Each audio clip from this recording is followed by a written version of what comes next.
do or not to do. It's everyone's responsibility, and especially as an early childhood teacher, you're very responsible for a child's health and well-being, especially when it comes to reporting or if you have any concerns in regards to child protection. Yeah, so there are 3 parts to this assessment here. So part A, you'll write about approximately 500 words, and this is all about the service. So the service you're at, you need to provide a descriptive overview. So we want a lot of information here about the type of service that you're at. Is it a preschool, a long daycare? How many children are at the service? What are the ages of the children? How many rooms are there, etc. And then how that links to your governance and management structure. Okay, so what is the governance structure like? Is there an educational leader? Are there 2 educational leaders? Is it a director who's the nominated supervisor? Who are the approved providers, etc.? Are you at a big company, or is it your local family daycare? What is going on here? The community and family demographics. So what is that like? What's the community like? Okay, what are the family structures like within your service? Majority of you can break that down any way you want. It is a case study. You might want to add in some pictures here. However you want to structure it, perfectly fine for this part A. You want to really look at key service policies relating to child protection and child safety. So from the policies at your service, pull out all of them that relate to child protection in some way. You might want to look at how or which ones refer to different quality areas as well here. Okay, so being really mindful of that. Part B, what you want to do here is an analysis. So you can see here, like above, we're doing a lot of analysing. So part B and part C as well, we're analysing. So making sure that you are familiar with how to do an analysis. Okay, so you have about 700 words here, approximately 700 words for part B, and you need to analyse your service against the National Quality Framework. Okay, so keep that in mind when you're completing all 6 of these questions here. So the first one is about child safety and how it's embedded in your organisational leadership, governance and culture. So how do leaders and educators promote a culture of safety?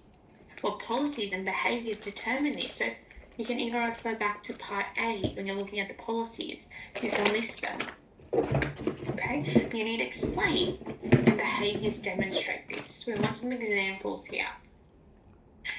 Children participate in decisions affecting them. So how are children's agencies promoted? How is their voice being heard and respected? Give us examples. Okay, again with policies, again with things that the service is doing, but we need to know how. Okay, so families and communities are informed and involved. How are they informed and involved? How are families kept informed about child safety policies and practices? A policy is sent out every month for families to review and make their own amendments to, or is it displayed on a bulletin board? Is there a weekly newsletter? How are families kept involved? So these are some questions you're going to have to ask your director or your early childhood educator, whoever it is, your ed leader, potentially room leader. What opportunities exist for families' input and decision making? Number 4, equity is upheld and diverse needs are respected. Okay, so how is this being done? Is there allied health that come in monthly, weekly to support certain children? How are children supported? What are their diverse cultural, linguistic, developmental and individual needs? Are there any children who have additional needs? If so, how are they supported? Number 5, so people working with children are suitable and supported. Now, this is a big one. I want you to really look at how inductions are being held, what compliance in regards to working with children the service completes. Are there police checks that need to be done? How does the service ensure this compliance, this professional learning? Are educators and staff sent on monthly training or professional development? Is there someone internally who comes in and does that? What is being done to ensure that staff are supported? Okay, and what about the staff that are already at the service? How are new staff members coming in, being inducted? If the staff already have adequate and a lot of ongoing child protection training, what is the service doing to then bring up the new staff members to speed? All these things need to be discussed.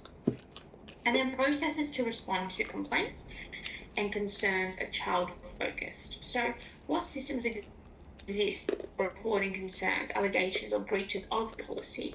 How are these systems communicated to children, family and staff? So think about that. How is that being done? Then finally, part C. For each of the areas analysed in part B, so the one above, identify the strengths of the service's current approach, so what they're doing well, identify the gaps or area of concern, and then this one's really important, propose and justify 2 practical quality improvement strategies.